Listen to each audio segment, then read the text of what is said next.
बिस्मिल्लाहिर्रहमानिर्रहीम। अस्सलामुअलैकुम। आज हम 21 अगस्त के करंट अफेयर्स देखेंगे। Welcome to words Mars.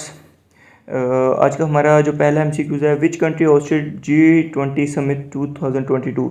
जो G20 की समिट है 2022 की, वो कौन सा कंट्री होस्टेड कर रहा है?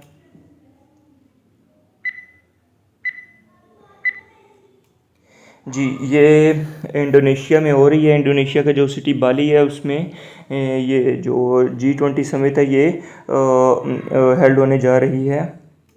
Question number 2, which country will host FIBA under 18 women's Asian championship 2022। जो ये फीफा की तरह ही एक इंटरनेशनल बास्केटबॉल की कह सकते हैं कि ऑर्गेनाइजेशन है जो कि ये चैम्पियनशिप्स जो हेल्ड करती हैं। तो ये किस कंट्री में जो FIBA under 18 women Asian championship ये ऑर्गेनाइज होने जा रही है?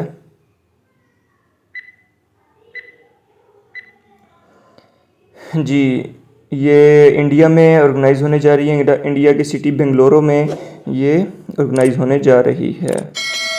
Question number 3, which country discovered more than 500 megalithic standing stones. ये वैसे तो ये बहुत इलाकों में ऐसे पाए जाते हैं, लेकिन ये जो स्टोन्स हैं ये कहा जाता है कि एज़ कम्पेयर टू दूसरे स्टोन्स ये स्टोन्स बड़े हैं। तो ये जो 500 स्टोन्स हैं, जो स्टैंडिंग स्टोन्स हैं, ये कहाँ पर पाए गए हैं?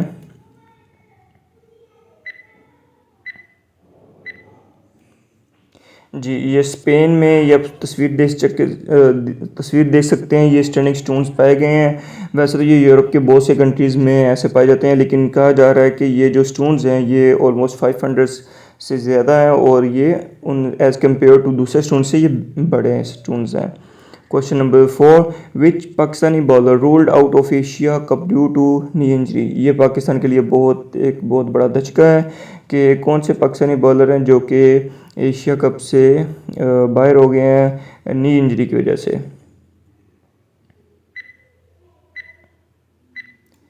जी, ये शाहीन अफरीदी हैं, पाकिस्तान के जो मेन बॉलर हैं। ये एशिया कप से बाहर हो गए हैं और कहा जा रहा है कि इंग्लैंड की जो सीरीज़ है उसमें भी ये बाहर रहेंगे।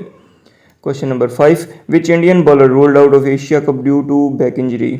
कहा जा रहा है कि इंडिया के भी एक बॉलर जो हैं वो एशिया कप से रूल्ड आउट हो गए हैं, लेकिन अभी तक उसका फाइनल डिसीजन नहीं हुआ, लेकिन कहा जा रहा है।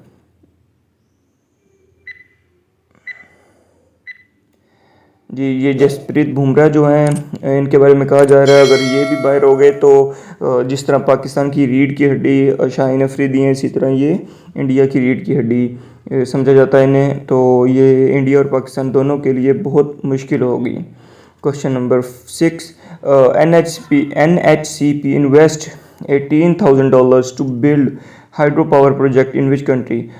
ये NHCP जो है ये $18,000 खर्च करके एक हाइड्रो पावर प्रोजेक्ट बना रहे हैं। किस कंट्री में बना रहे हैं? ये बहुत मुफीद प्रोजेक्ट उनके लिए साबित होगा, उस कंट्री के लिए।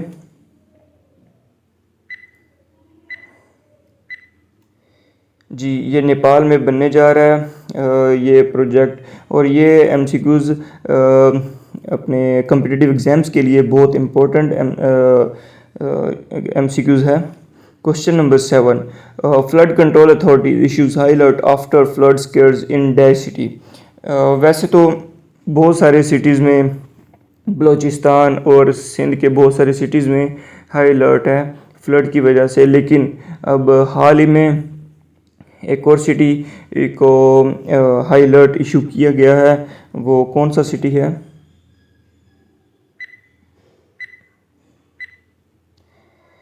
जी, ये राजनपुर है। ये पंजाब का सिटी है राजनपुर, यहाँ पर हाई अलर्ट कहा गया है। Question number 8, which country becomes first to give period product to every one free. ये कौन सा कंट्री है जिसने पीरियड प्रोडक्ट्स, मतलब कि जो लड़कियों का एक निजी मसला होता है, पोशीदा मसला होता है, उसके लिए हर किसी को जो उनकी प्रोडक्ट्स होती हैं उसमें जो यूज़ होती हैं वो हर किसी को आसानी से फराहम हो सके, ताकि वो उन्हें फ्री कर दिया है ताकि हर कोई इसे यूज़ कर सके, अपने राइट्स को यूज़ कर सके।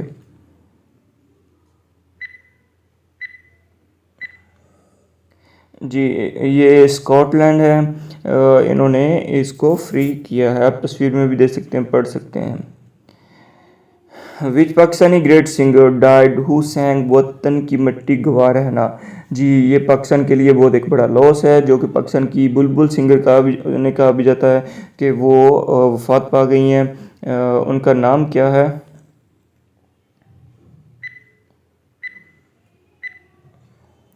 जी, ये नायारा नूर थी, जिन्होंने ये एक सॉन्ग गाया था पाकिस्तान आर्मी के लिए, वतन की मिट्टी गवा रहना।